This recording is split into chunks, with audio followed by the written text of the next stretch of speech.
me sacaneando aqui. Esses filtros são sacana, mano.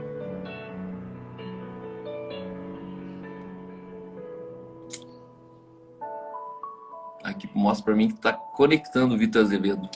Mas não aparece pra mim ele. Nem consigo ouvir ele.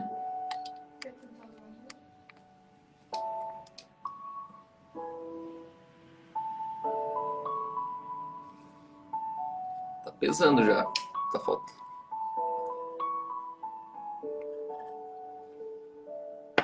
Então, beleza.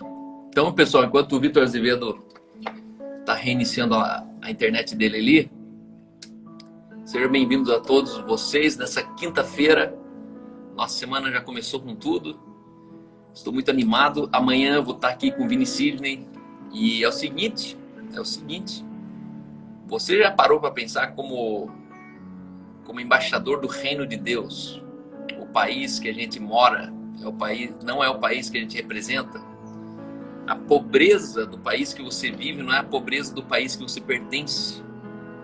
E hoje de manhã, enquanto eu corria, eu ficava pensando muito sobre essa questão de a gente estar no mundo, mas não ser desse mundo.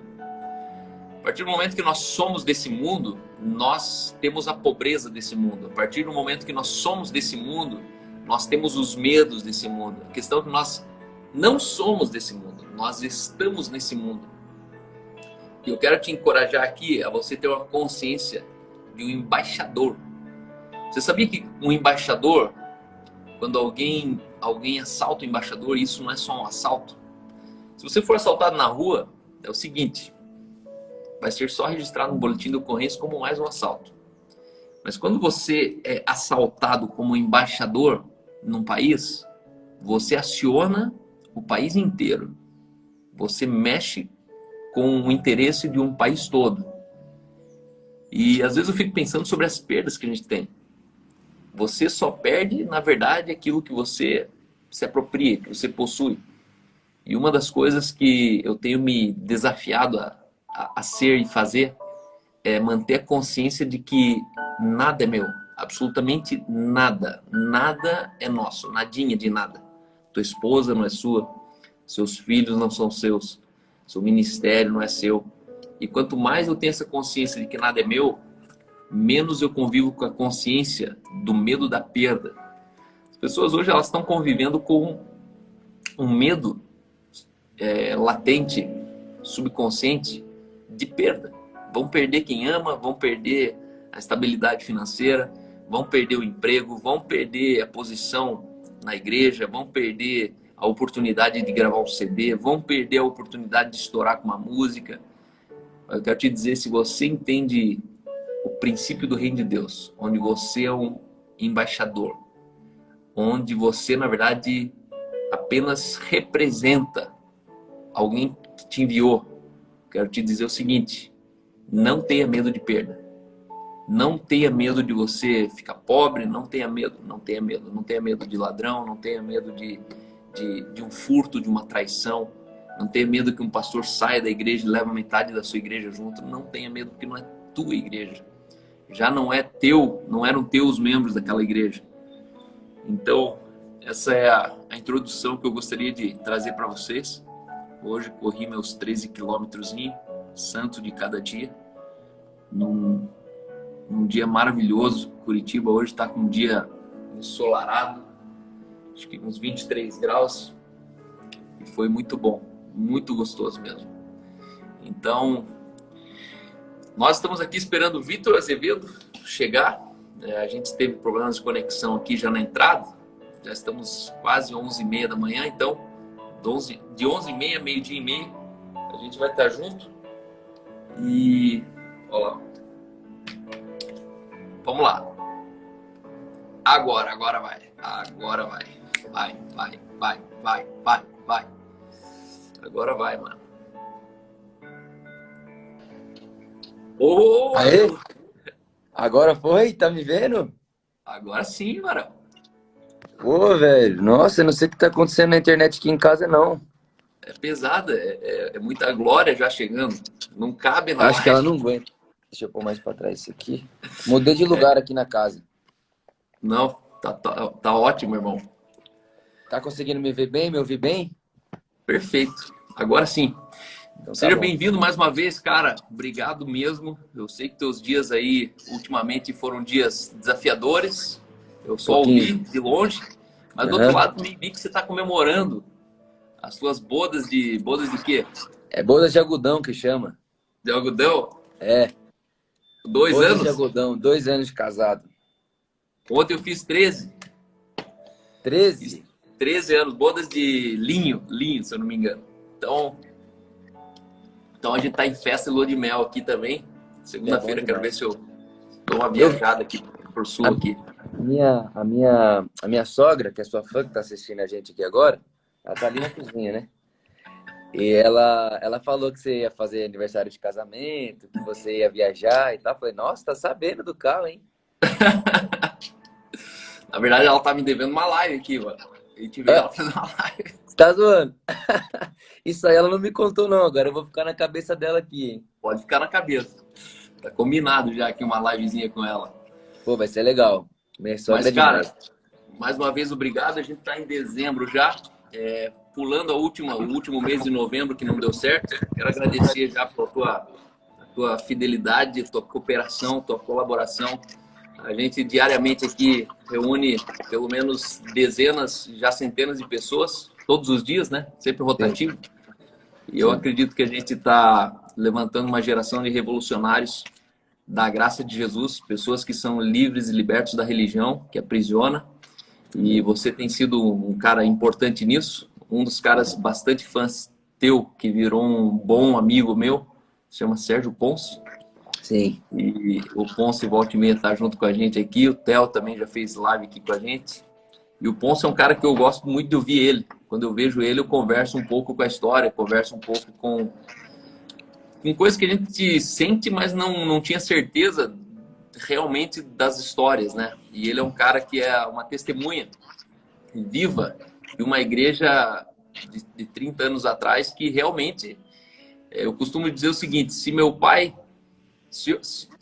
fosse no meu culto, ele não ficava até o final do culto.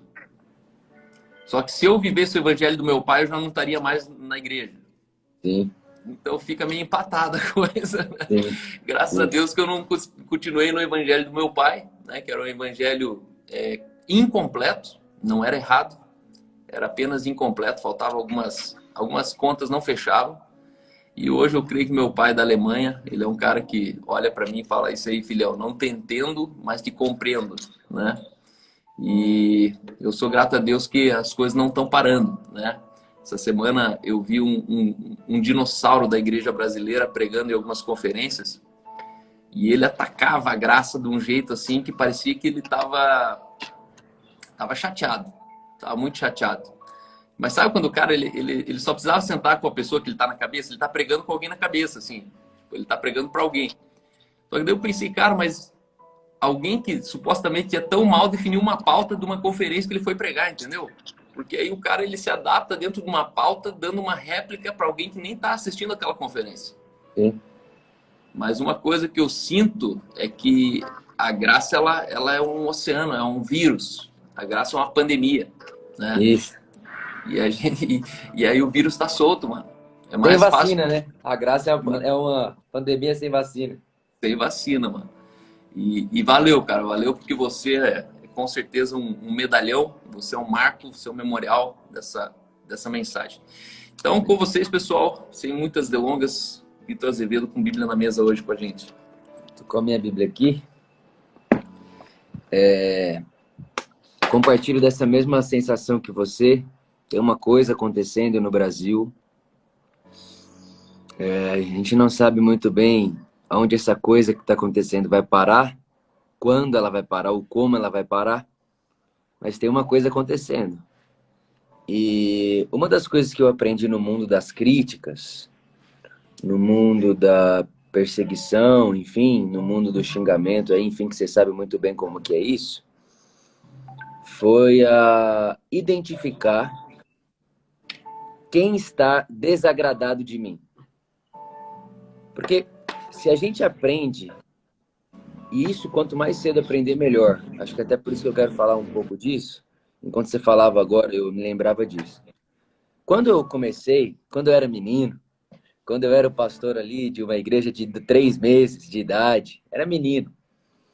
Eu fui escrever uma mensagem para nossa comunidade que eu queria que fosse a mensagem que, de alguma forma, teleguiasse toda a nossa comunidade. E aí eu escrevi uma mensagem, Cal, chamada Uma Igreja para Todos. Eu achava que aquilo era revolucionário. Eu achava que aquilo era único. Eu achava que aquilo ia fazer um estrondo. Só que hoje eu já entendi uma coisa, Cal. Não dá para ser uma igreja para todo mundo. Quando eu digo aqui igreja, estou falando comunidade local. Não dá. E aí, quando eu entendi que não dá para ser para todo mundo, eu tive que escolher. Ok, então se não dá para ser para todo mundo, então quem eu vou desagradar? O próximo passo foi eu me resolver com quem que eu vou me desagradar. Porque aí ele se torna um sinal para mim. Porque se eu entendi que eu vou desagradar X, e aquela pessoa não está desagradando de mim, eu não está vendo em mim uma ameaça, então eu não estou fazendo o que eu acho que eu deveria fazer. Porque quando eu falei o que eu deveria fazer, eu tinha certeza absoluta de quem também iria desagradar. Então aí você pega quem se desagrada de você, e aí você faz essa pessoa ser uma métrica para você. Então, quem você desagrada se torna uma métrica se você está ou não no caminho certo. Então, eu acho que quando a gente vê esses dragãozão aí, esse povo, vamos chamar de César, esses Césares que a gente tem hoje no Brasil, principalmente na igreja evangélica, quando a gente vê eles chateados, eles bravos, eles xingando no púlpito, no palco, um menino, um jovem, um garoto, como a gente tem que se alegrar mesmo. Porque uma coisa eu nunca fiz, eu nunca desliguei meu telefone, eles poderiam ter me ligado. Você também não desligou seu telefone, eles poderiam ter te ligado. Mas não vai ligar. Então, eu fiz disso daí uma métrica. Então, se isso daí está acontecendo, eu estou andando no caminho certo, nós estamos andando no caminho certo. Então, acho que esse foi um primeiro pensamento que me veio à cabeça quando você começou a falar disso. Quando você começou a falar, eu já pensei, então estamos indo no caminho certo mesmo. Saber quem se desagrada da gente é uma boa métrica, é um bom sinal. Sabe que é interessante que você tocou no assunto? Quando você falou aí, você falou uma igreja para todos, eu fiquei pensando, como é que ele vai terminar isso aí? E foi uma das coisas que mudou a chave nesse ano, quando eu voltei da Holanda. O Espírito Santo falou comigo e falou assim, ó, entenda que o evangelho é para todos, mas a igreja é para alguns. A igreja não é para qualquer um. E aqui é a grande crise da igreja hoje. Existe a graça salvadora, existe a graça santificadora, e existe uma graça servidora. São níveis de maturidade que a gente vai alcançando e vai percebendo que, na verdade, a alegria da graça está em servir, não está em ser salvo. Sim. E aí eu tinha uma frustração porque a igreja era uma arca de Noé, né? Entrava qualquer animal e você era obrigado a conviver com o cheiro de gente que você falou, cara, mas eu não quero essa pessoa do lado do meu filho. Não precisa nem ser crente, só precisa ter cultura. Olhar a cultura e falar, não, esse cara aqui vai apodrecer a inocência do meu filho. Essas conversas aqui não vão contaminar minha casa. E aí é interessante que o jovem rico chega para Jesus e fala, bom mestre, o que eu faço para ser salvo?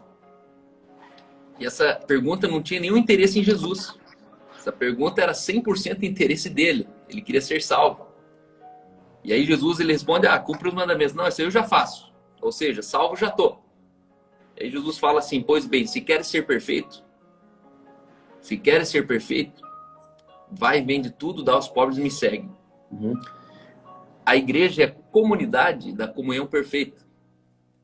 Logo, a igreja é exclusiva para os santos. A igreja é uma comunidade de perfeitos. Só que para você ser perfeito, se queres ser perfeito, vai, rompe com as tuas ambições e assuma as minhas ambições. Isso. E aqui o Espírito Santo falou assim, Cal, você precisa aprender a liderar uma igreja de jovens ricos. Que eles só querem salvação, mas eles não querem santificação. E uma chave para entender a igreja é entender que ser salvo não é ser santo. E a igreja é para os santos. Se andarmos na luz como ele está na luz, mantemos comunhão um com os outros.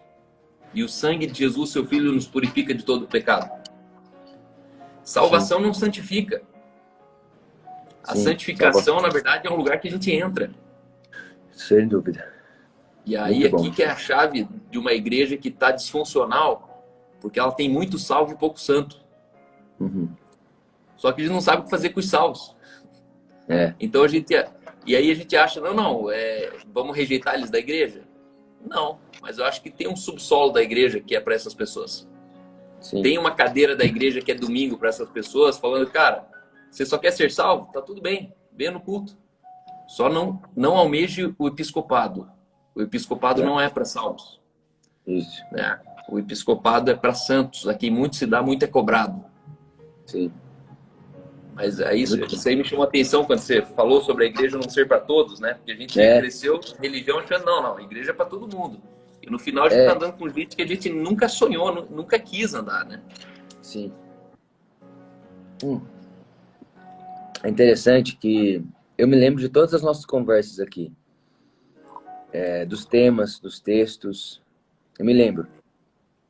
E eu acho que com certeza, a primeira vez que eu vim aqui conversar com você, eu falei, cara, eu quero entrar por um caminho, e eu usei uma palavra, e a palavra que eu usei foi cristificação. Lembra disso? Lembro. E essa palavra, esse assunto, ou essa ênfase, tem me impelido muito, esse ano inteiro. Se você pegar e ouvir...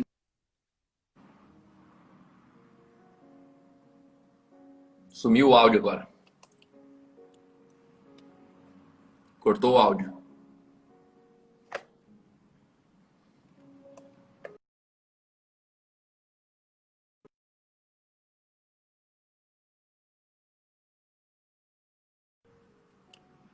Não estou te ouvindo.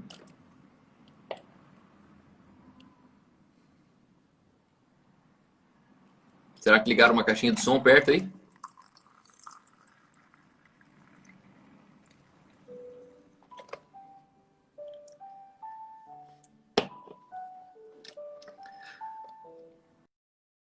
Tá me ouvindo?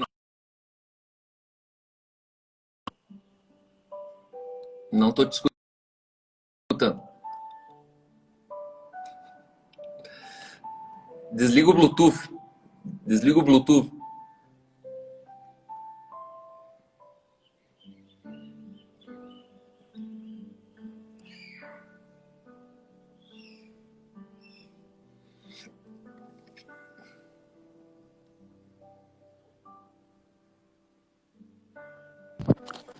Pronto, aí voltou.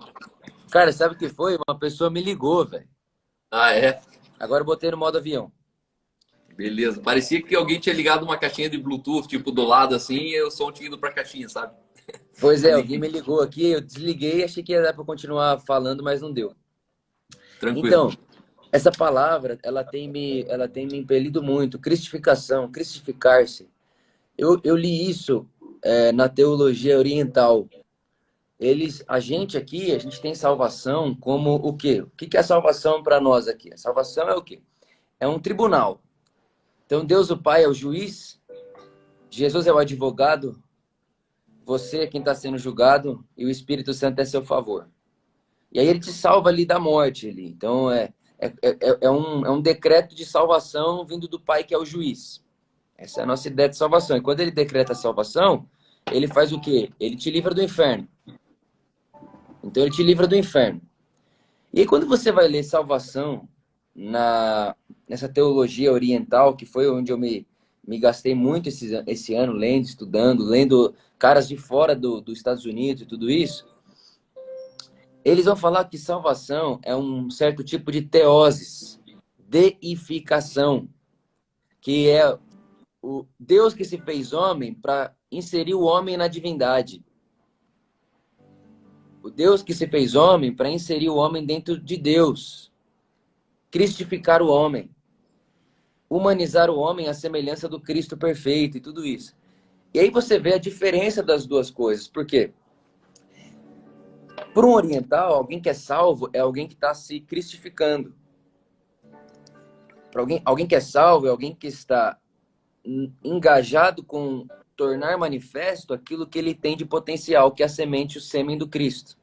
O de Deus, o sêmen de Deus, semente de Deus, tudo isso. Então, isso tem me impelido muito.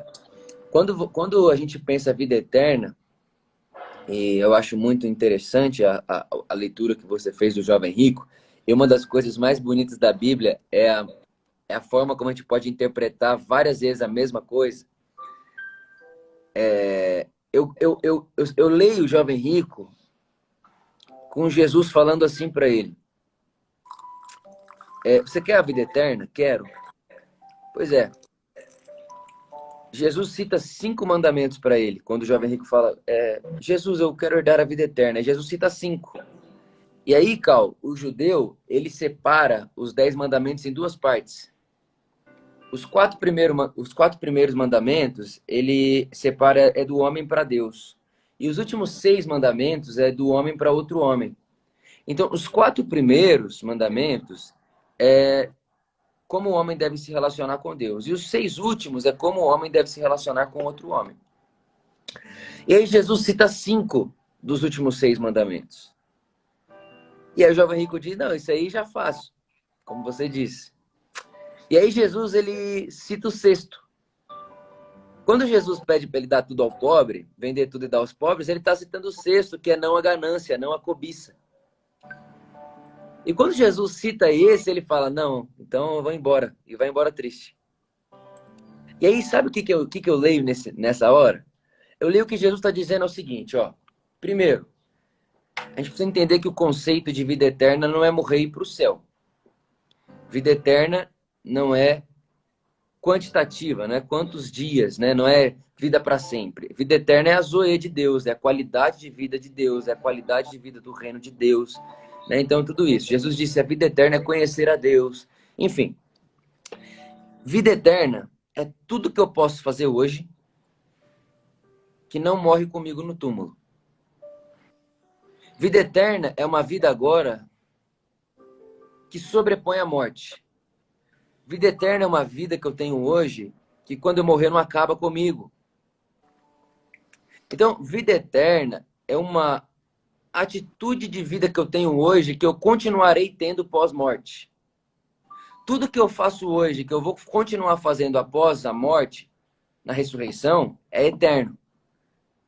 É por isso que o Paulo vai dizer, tudo vai passar, o amor não. Porque lá depois da morte, eu não vou precisar de fé. Na ressurreição, eu não vou precisar de esperança. Eu vou precisar de fé para quê na ressurreição? Eu vou precisar de esperança para quê na ressurreição? Mas tem uma coisa que eu faço aqui hoje que eu continuarei fazendo lá. Amor. Por isso eu gosto do N.T. Wright, ele diz que amar não é um mandamento, amar é nosso destino. É o que nós estamos nos tornando. Porque na vida pós-morte é amor que seremos. A comunidade de Deus é pautada no amor, a natureza é o amor. E aí eu vejo que Jesus está falando assim para o jovem rico, ó, você quer experimentar a vida eterna? Quero. Então tá bom. Essa sua avareza aí, essa sua cobiça, esse seu acúmulo vai morrer com você no túmulo. Ele acaba com você no túmulo. Substitua a cobiça pela generosidade. Porque a generosidade é uma atitude que sobrepõe a morte, ela não para na morte. Generosidade é uma vida, uma vivência que não acaba no túmulo. Então troque o que acabe no túmulo por aquilo que continuará podendo ser feito pós-morte, na ressurreição. Então eu leio, eu vejo que o que a gente precisa também é começar a ensinar ou fazer nítido, se tornar claro o que é a vida eterna. Porque Deus amou o mundo, que deu Jesus, para que tenhamos vida eterna. E vida eterna não é ser livre do inferno, esse inferno, fogo ardente para sempre. A gente não percebe que quando Jesus falava muitas vezes sobre esse inferno aí, ele estava falando também sobre infernos existenciais que existem no nosso mundo agora. Então, por exemplo, esses dias, não sei se você viu, uma moça, ela parou num ponto de ônibus e tinha um homossexual ali e tal, não sei o quê. E aí ela começou a falar assim, e tá gravado isso daí, ela começou a falar assim, tu é um filho do diabo, tu é um filho do inferno. E filmaram. E o que aquela mulher estava fazendo com aquele cara? Ela estava antecipando o inferno na vida dele, porque o inferno é um lugar de solidão, é um lugar de culpa, de rejeição. E aquela mulher, ela está antecipando o inferno existencial na vida do cara naquela hora. Em contrapartida, se você quer experimentar a vida eterna e fazer com que as pessoas à sua volta experimentem vida eterna, viva uma vida hoje que antecipe o céu ao invés de antecipar o inferno. Porque se eu antecipo o inferno quando condeno, culpo e acuso, eu antecipo o céu quando perdoo incondicionalmente, quando amo incondicionalmente, quando a sua dor é a minha dor, quando eu tenho empatia à sua dor, é o que o Paulo vai dizer aqui no texto que eu trouxe, né? Não procurem o seu interesse, procure os interesses alheios. Quando eu procuro um interesse alheio, eu me antecipo o céu. E aí eu experimento vida eterna. E aí eu tô perambulando ou tô me aperfeiçoando nesse caminho crístico de me tornar Cristo, que é o que tem me interpelado o tempo inteiro. Isso não sai da minha boca, isso não sai da minha mensagem, isso não sai da pregação que eu tenho falado esse ano inteiro. Esse desejo de Deus de nos dar vida eterna. E vida eterna não é o Vitor não fora do inferno eterno. Vida eterna é o Vitor produzindo no mundo o mundo de Deus. O mundo de Deus. Então, Adão, Eva, humanidade, pega esse jardim aí que eu coloquei vocês e multiplique ele. Faça com que esse jardim se torne o mundo inteiro. Colonize isso daí, né? Traga isso, multiplique essa realidade de vocês. Então, Vitor, a sua volta, faça com que o seu mundo seja mais como o mundo de Deus possível. Então, antecipe o céu. E uma das coisas que há no céu é a não existência do eu. No céu não subsiste o eu. É por isso que o diabo teve que sair de lá. Porque o diabo, quando Lúcifer, ele era nós. Ele era um anjo de luz maravilhoso. Deus criou Lúcifer. Só que quando o diabo quis deixar de ser, Lúcifer quis deixar de ser eu, de ser nós, os anjos, quando ele quis deixar de ser mais um na comunidade e quis passar a ser eu, o Lúcifer criou o diabo e foi expulso do céu. Porque no céu não cabe eu. No céu é nós. Então, quando Jesus vai ensinar a gente a orar, ele diz: Pai nosso, pão nosso, perdão que é nosso. Jesus não diz: meu Pai que está no céu, santificado seja o teu nome, venha a mim o seu reino, seja feita a tua vontade, assim na terra como é no céu, me dá o meu pão de cada dia, perdoa o meu pecado, me livra do mal. Jesus não usa o eu, até porque esse conceito de indivíduo não cabe no céu.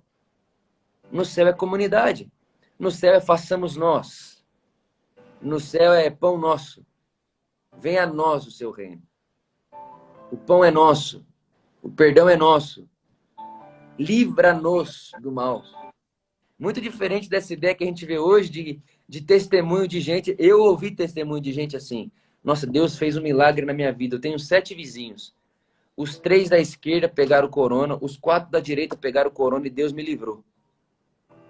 Então, aí a pessoa está dizendo literalmente: Deus me livrou em troca disso aqui. Ó. Ele 7 pega, eu não. E aí a pessoa bota isso aí na conta de Deus, não entendendo que o Evangelho, ele nos esclarece um Deus, ele nos apresenta um Deus que se pudesse escolher, escolheria ele pegar para o 7 não pegar. Então, aí você começa a perceber que como as pessoas, elas se perderam achando que Deus é um Deus que ele favorece você nessa vida e aí ele favorece você na eternidade. Como? Você é favorito agora, então você não pega o corona e você é favorito na eternidade porque você não vai ao inferno. Só que não é essa a experiência de um dos versos bíblicos mais conhecidos no mundo. Deus amou o mundo, que deu o seu Filho unigênito, para que todo aquele que nele crê não pereça, mas tenha vida eterna. Porque para Deus perecer não é morrer e ir para o inferno. Para Deus perece quem não vive. Quem só existe perece. Nós somos livres da nossa maneira vazia de viver. O Pedro, quando ele diz que o Cordeiro está morto antes da fundação do mundo, ele vai dizer, ó, o Cordeiro está morto desde antes da fundação do mundo para nos livrar de uma maneira vazia de viver. Então tem muito mais a ver com a vida que vivemos aqui do que com o lugar que estamos indo quando morrer. Então isso tudo me interpela no sentido de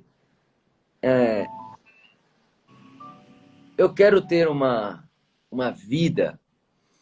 E essa é uma outra palavra que eu tenho falado muito nos últimos meses.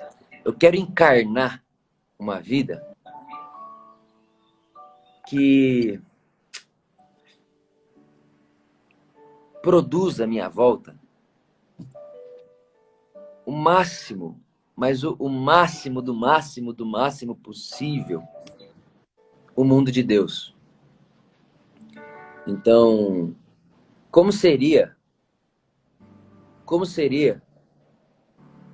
Deus sendo vizinho do Cal? Eu quero que o meu vizinho tenha essa experiência. Como seria Deus casado com a Luísa? Eu quero que a Luísa tenha essa experiência. Como seria Deus pastoreando uma igreja? Eu quero que minha comunidade tenha essa experiência. Porque eu não quero ter uma informação. Deus não é informativo. Deus é experiência. Até porque se Deus quisesse ser uma informação, ele escreveria uma carta.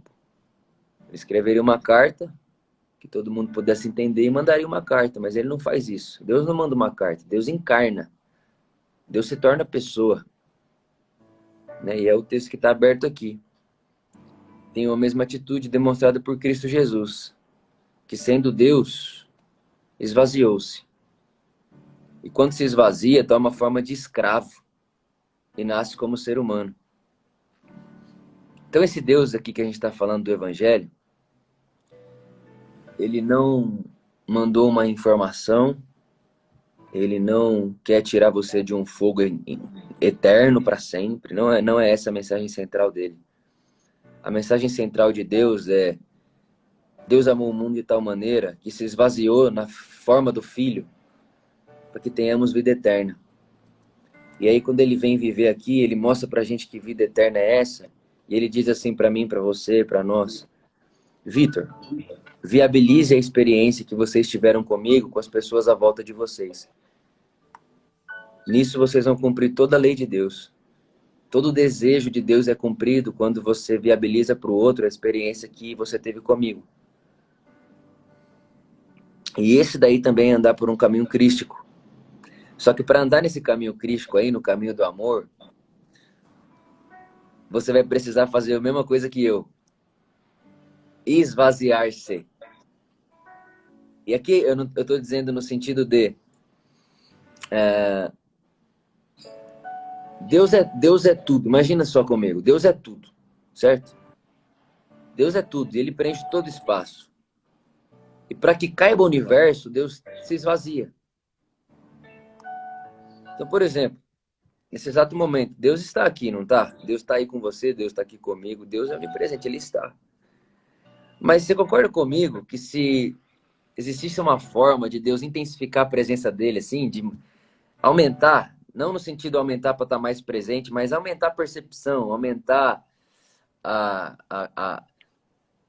essa densidade, se ele aumenta um pouquinho, aí você já ia começar a chorar.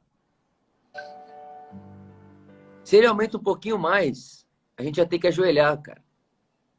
E se ele aumenta um pouquinho mais, a gente morre. Aqui agora a gente não aguenta.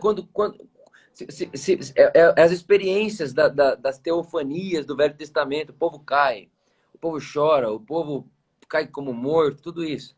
Então Deus está aqui agora, Deus está aí agora, mas perceba que ele está esvaziado. Porque para ter espaço para o Cal, para o Vitor e para o mundo como a gente vê hoje, e Deus estando presente no mundo inteiro, onde tem fome, onde tem abuso, onde tem igrejas e Césares, Deus tem que estar esvaziado, que senão as coisas acabam.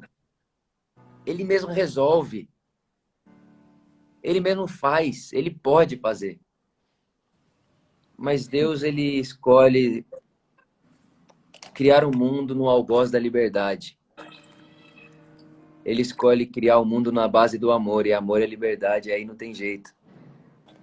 Ele se esvazia. E eu penso, Cal, eu tenho pensado muito nisso, inclusive foi até parte do meu voto com a Luísa, que a gente fez no sábado, nos nossos 2 anos de casado. É que eu aprendi nesses 2 anos de casado que amar é esvaziar-se. Porque se eu quero que a Luísa caiba, eu tenho que me esvaziar. Porque se 2 se tornam 1, Para 1 mais 1 ser 1, a única forma de 1 mais 1 ser 1 é ambos estarem esvaziados. Então eu me esvazio, ela cabe em mim. Ela se esvazia, eu cabo nela. E aí eu penso que essa experiência é que a gente tem que ter com tudo à nossa volta. Uma experiência esvaziada, não no sentido de Deus me diminua, não nesse sentido, mas esvaziada do ego absoluto, esvaziado da síndrome do Lúcifer. Eu quero sair do nós, eu quero me tornar eu. Não quero isso para mim. Eu quero permanecer nós, custe o que custar. Eu não quero olhar para a vida das pessoas à minha volta e não ter a vida delas como responsabilidade minha também. No sentido de, eu não quero que a sua dor, Cal, seja alheia à minha vida. Eu não quero isso. Eu quero que as pessoas à minha volta, quando elas se alegram, eu me alegro com elas. Por quê? Porque eu estou esvaziado. Porque é o que o Paulo vai dizer. Procure os interesses alheios. Sinta a dor alheia. Sinta a alegria alheia. Porque vocês são irmãos. Vocês são irmãos, é o que você acabou de dizer aí, a comunidade, a igreja. Se vocês andarem na luz, estarão em perfeita comunhão. E perfeita comunhão para mim, não tem como estar em perfeita comunhão com você, você chorar e eu não importar. Não tem como. Então, aí é a hora que eu vejo que esse meu processo, ou esse meu aperfeiçoamento crístico aí que eu tô falando, que eu tô usando essa palavra todas as nossas lives,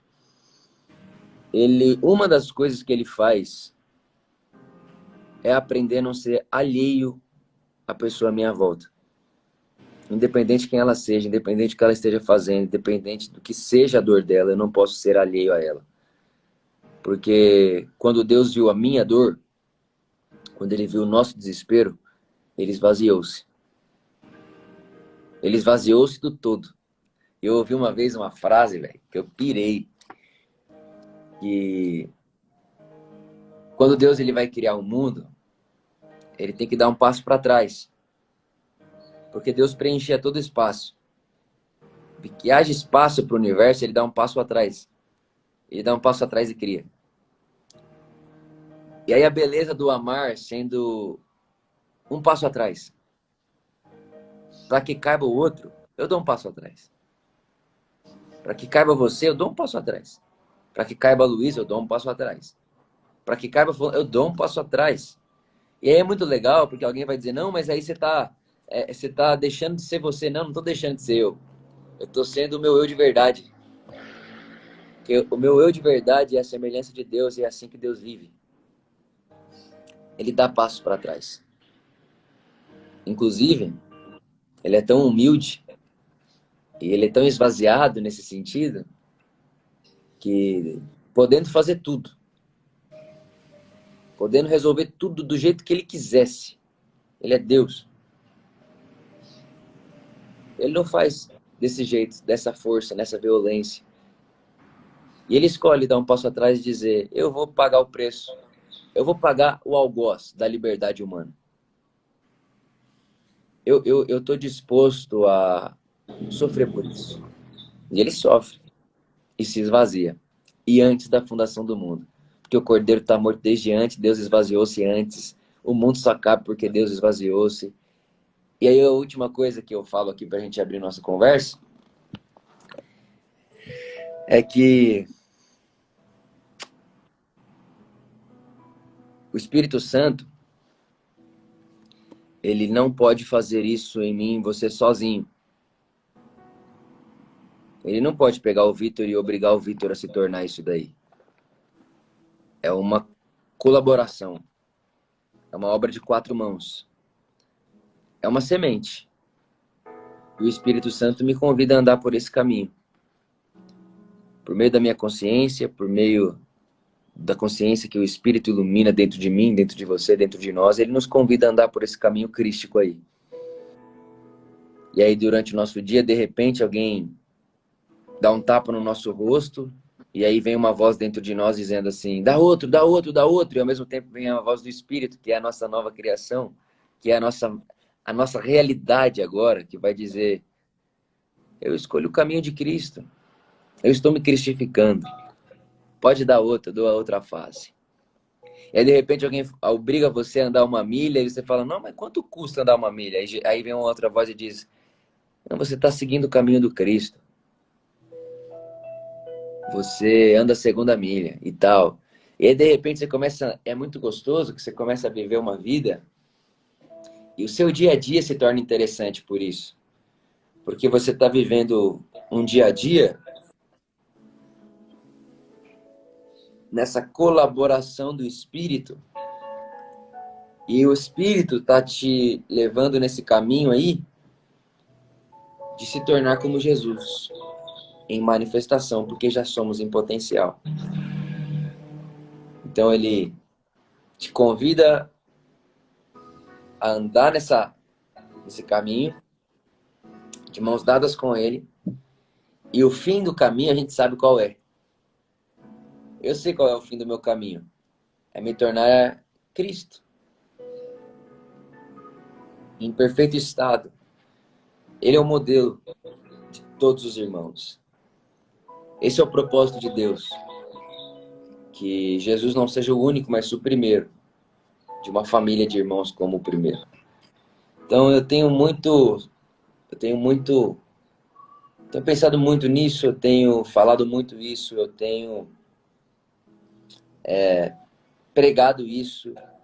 E eu tenho principalmente levado a minha consciência para esse lugar todo dia.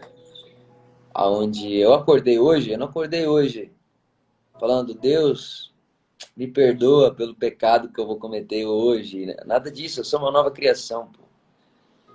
Eu acordei hoje certo de que mais um dia o Espírito de Jesus em mim, na minha consciência, ele vai me levar nesse caminho de Cristo aí, de cristificar-me.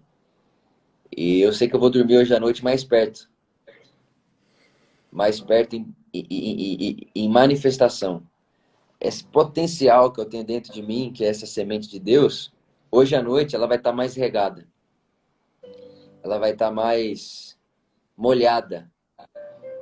Não só por uma obra do Espírito, mas também por uma escolha do Vitor, de me deixar levar no vento do Espírito. Então, meu conselho para você que está me ouvindo, está nos ouvindo aqui hoje, é se deixe levar nessa voz do Espírito que vai conduzir você a esse destino Cristo. O céu não é... Há alguém que disse, eu não sei quem disse, mas eu ouvi uma vez e não me lembro quem disse, mas me marcou. O céu não é o nosso destino é Cristo. Nosso destino é Cristo, o humano perfeito. Então, eu queria colocar esse pensamento aí, aqui pra gente. E eu considero que essa tem sido a ênfase de todos os meus devocionais e de todas também as minhas mensagens. Tem terminado todas no mesmo lugar. Amém. Amém. É gostoso de ouvir uma boa nova. Boa nova é justamente essa consciência que o fim é melhor que o começo. Nós vamos morrer melhor do que nós nascemos. Isso. Por quê? Porque o mundo é assim, né? A gente vive num mundo melhorado já.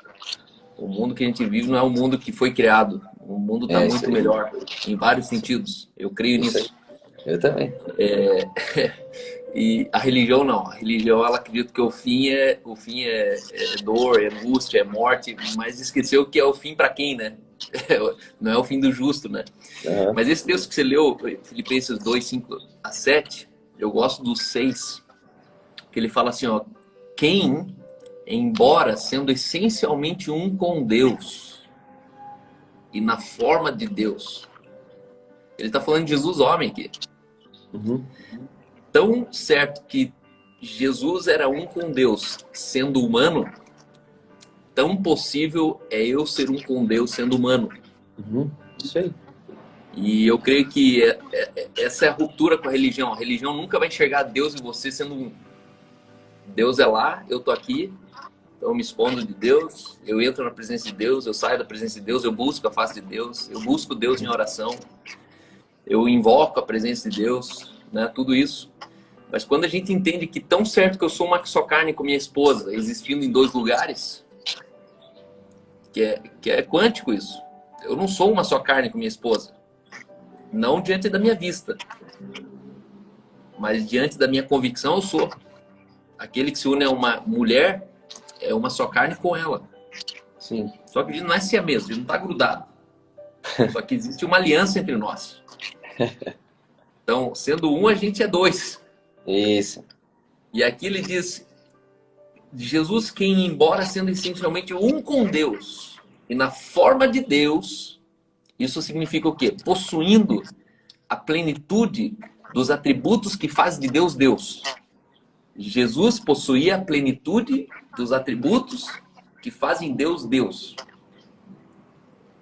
Eu e você hoje, nós possuímos dentro de nós os atributos que fazem de Deus Deus.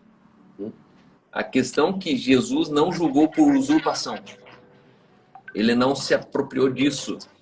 E aí no 7, ele diz assim, mas despojou-se de todos os privilégios e dignidade legítima. A chave de nascer do amor é que o amor ele se despoja de privilégios e dignidade legítima. Esvazia, isso aí. Coisa linda. E o que é dignidade legítima? É a carteirada que eu seguro quando eu podia ter dado. Isso aí. E eu gosto aqui, e aí lá no primeiro versículo que você leu, no 2,5, ele diz assim, que essa seja a mesma atitude, propósito e mente humilde esteja em você que estava em Cristo.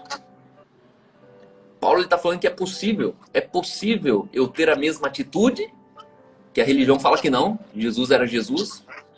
Não, Jesus era Jesus, mas a gente, ó, quem que é a gente? A gente é irmão de Jesus, pô. É. Seja o mesmo propósito de Jesus. E aí o propósito de Jesus é qual? Ser CEO de uma multinacional? Não. É inventar o avião? É inventar a Apple? É perder os dias dele sobre a terra fazendo algo grande que é perecível? Nunca. O propósito de Jesus é o meu propósito. A minha missão é ao propósito de Jesus. E o terceiro, a mente humilde. No original é mente humilde, não é mente. Ah, minha mente. Não, não. Por isso que essa é a palavra humildemente. A gente precisa andar humildemente. No versículo 5 ele fala que essa mesma, seja a mesma atitude, propósito e mente humilde. Humildemente vocês estejam em Cristo Jesus. A mente humilde. Deus tem falado muito comigo, cara, sobre arrogância e humildade. Muito, muito, muito. É assim, a próxima mensagem que já tá engrossando, sabe? Quando tá chegando no ponto, assim, que você fala, putz, essa aqui eu preciso trazer pra igreja. Preciso deixar nascer esse bebê. Tem que nascer. Porque é o seguinte, orgulho não se revela em uma coisa grande e mal que eu faço, mas se revela numa coisa pequena que eu resisto a fazer, que eu fazia antes. Então, eu tenho falado o seguinte, orgulho e paixão têm uma coisa em comum. Os dois não são opções. Você não escolhe ser apaixonado.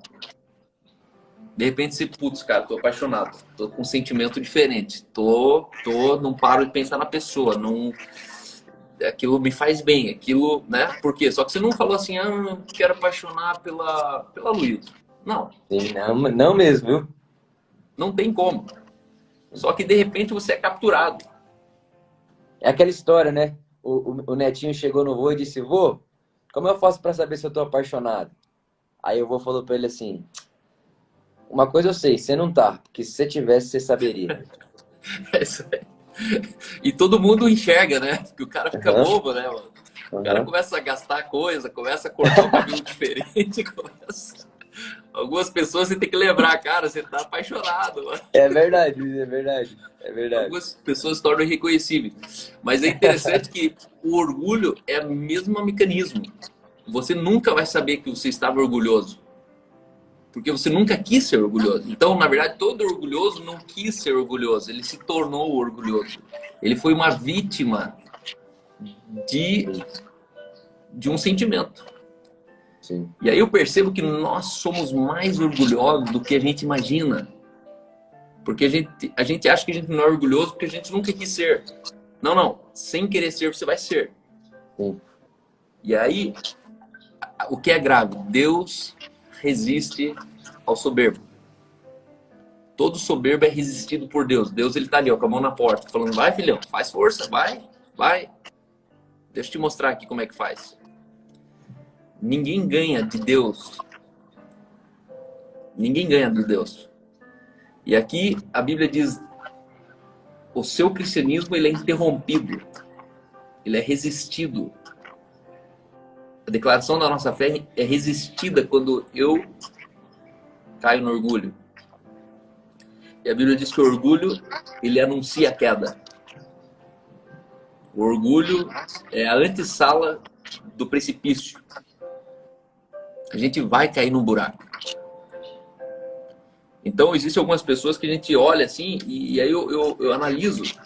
Porque em lugar de humildade, ela fazia as mesmas coisas e não tinha nenhum problema. Só que quando a gente começa a ter orgulho, a gente começa a resistir coisas pequenas que a gente sempre fez. Ah, não, não vou atender esse cara.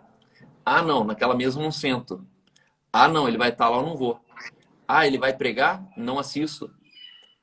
Ah, foi ele que falou? Não compartilho. Sabe, eu curti um vídeo, já teve essa sensação que você fica assim, tipo, não vou curtir. Só que você curtiu. O cara mandou bem. Só que aí você olha o cara e fala, não, não, não vou. Eu não vou curtir esse negócio aí. Eu sei quem é esse cara. Eu sei quem é esse cara. Então, a falta de humildade é renunciar ao evangelho. E eu diria que quando você falou muito bem, né? O amor, o amor é a matéria-prima de Deus. Assim como tem célula aqui no meu corpo, tem sangue. Quando você pega em mim aqui, o amor, se tirasse um pedaço de Deus, era amor. E assim como quando eu nasci de um ser humano e eu me torno um corpo humano, aquele que nasceu do amor, ele é o amor encarnado. Isso. Ser um com Deus é entender que eu sou amor, eu não amo. Ser amor. Isso aí. E aí, ser amor muda todas as minhas atitudes, inclusive as negativas. Porque eu iro e não peco. Eu falo e não mato. Porque a gente perdeu a consciência, e aqui eu queria complementar justamente isso. A gente perdeu a consciência da nossa origem e da nossa identidade. Nós somos cidadãos de um reino paralelo, um reino escondido, um reino que precisa ser anunciado. Jesus, ele veio só com essa missão, tornar o reino visível. O reino de Deus visível. Essa era a missão de Jesus, não era salvar ninguém. Era revelar o reino. E Jesus falou, o mundo é a massa e o reino é o fermento. Ele está dizendo, eu estou vindo aqui para misturar esse fermento na massa do mundo, e esse mundo vai experimentar os poderes do reino. E aí a gente esqueceu que a gente é cidadão celestial, que a gente é embaixador, que a gente tem uma constituição, e essa constituição é justamente esse livro que você acabou de abrir para nós. Isso aqui é a nossa constituição. Eu não falo mais por mim, não é minha opinião, o que o Cal acho, não, é o que ela diz. Ah, mas o que a homossexualidade diz? Então, no meu país, a homossexualidade está aqui. No meu país, a gente entende assim a homossexualidade. Na minha cultura, a gente entende assim a homossexualidade. E aí a gente precisa entender que no nosso país, ou nesse país terreno, no Brasil, quem deita com uma mulher é considerado adúltero. Já no nosso país, quem olha para uma mulher com olhar impuro já é considerado adúltero. Nesse país terreno, quem pega uma arma e mata alguém é considerado assassino.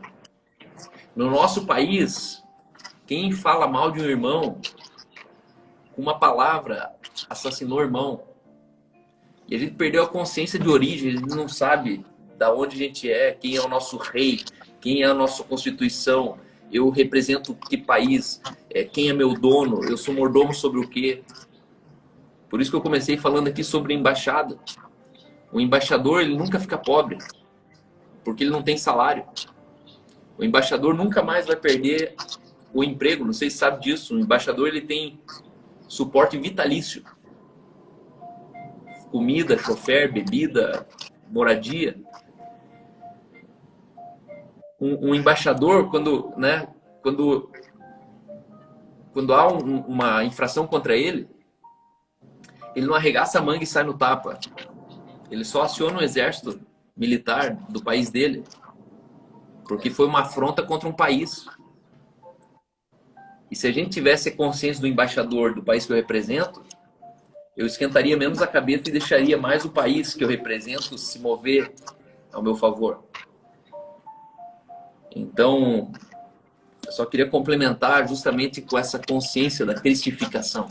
Isso é Essa lindo, cara. cristificação é entender que a gente é um cidadão de outro pedaço de mundo. Nosso mundo é outro. Eu acho que tá aí essa questão, essa consciência do reino de Deus produzir uma vida eterna. E a vida eterna do reino não é depois da morte, é agora, né? Agora, sobre a terra. Toda vez que eu represento embaixo, toda vez que eu represento esse reino aí, me colocando como embaixador, eu estou produzindo uma vida que não acaba no túmulo. Estou produzindo uma vida que não acaba na morte. Estou produzindo uma vida que não acaba no fim da minha vida. Porque aí entra até uma outra coisa que eu pensei enquanto você falava aí, quando eu produzo esse tipo de vida aqui agora, é a hora que eu junto tesouros no céu. Porque juntar tesouro no céu não é dar dinheiro, né? Ah, tô juntando tesouro no céu dando dinheiro na igreja. Não. Juntar tesouro no céu é ter um tipo de vida aqui que não acaba lá. É isso aí. É ter um tipo de vida aqui que não morre lá. Ter um tipo de vida aqui que sobressai tudo isso. Meu cachorro chegou. Então, assim, essa vida que eu posso viver agora, eu acredito que deve voltar não ao centro, mas deve voltar às nossas falas. Tipo, é aquilo que eu falei na primeira live, a graça de Deus, beleza, a porta de entrada da graça está escancarada e tudo isso. Agora, a graça, ela não te adestra, ela te dá uma nova natureza, uma identidade, como você acabou de falar. E agora você viver abaixo disso é você deixar de ser você, isso vai te machucar. Ser você é ser... O mais você possível é Jesus. O mais Vitor possível é Jesus. O mais Cal possível é Jesus. Então, eu estava até conversando ontem com a minha terapeuta, e aí a gente estava conversando e tal. E eu falei para ela, o que eu acredito é o seguinte. Jesus quer aparecer no mundo do jeito do Vitor. Então, o Vitor não deixa de ser Vitor. O Cal não deixa de ser Cal. O Vitor é singular. O Cal é singular. Então, em cada singularidade humana, Jesus quer aparecer. Então, Jesus não quer que o Vitor e o Cal deixem de ser Vitor e Cal e se tornem uma coisa igual, porque vai ser Jesus. Não. Jesus quer aparecer no mundo através da singularidade Vitor Azevedo. Jesus quer aparecer no mundo na singularidade Calditz. E por aí vai. E você que está assistindo a gente aqui, você é singular. E Jesus quer aparecer no mundo por meio de você, do seu jeito, né? Dessa sua singularidade, dessa sua imagem, faceta da imagem de Deus que só você tem, que você tem uma